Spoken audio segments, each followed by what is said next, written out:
প্রাক্তন মেয়র ফিরহাদ হাকিমের ওএসডি ছিলেন কালীচরণ বন্দ্যোপাধ্যায়, যাকে ইতিমধ্যেই গ্রেফতার করা হয়েছে। আপনারা জানেন, আর এবার কলকাতা পুরসভা থেকে সাসপেন্ড করা হলো কালীচরণ বন্দ্যোপাধ্যায়কে।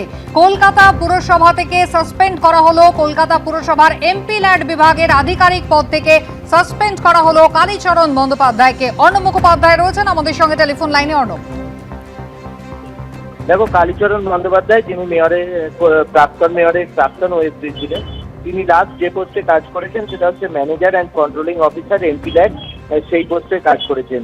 তো তিনি যেদিনকে গ্রেফতার হয়েছিলেন সেদিনও কিন্তু তিনি এই ম্যানেজার অ্যান্ড কন্ট্রোলিং অফিসার এই ঘরে তিনি ছিলেন। তার পরবর্তী সময় তিনি বেরোন এবং বেরিয়ে তারপরে তিনি গ্রেফতার হন। তো স্বাভাবিকভাবে নিয়ম অনুযায়ী তিনি গ্রেফতার যেহেতু হয়েছেন, সেই গ্রেফতার হওয়ার পরিপ্রেক্ষিতে তার সাসপেন্ড হওয়াটা সময়ের অপেক্ষা ছিল এবং সেই অনুযায়ী গতকাল কিন্তু যে নিয়ম রয়েছে, পুরসভার যে নিয়ম রয়েছে সেই অনুযায়ী তাকে গতকাল সাসপেন্ড করা হয়েছে, এমনটাই পুরসভা সূত্রে জানা যাচ্ছে।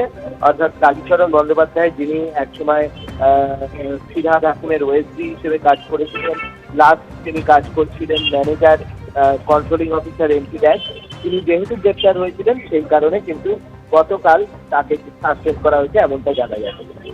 ধন্যবাদ।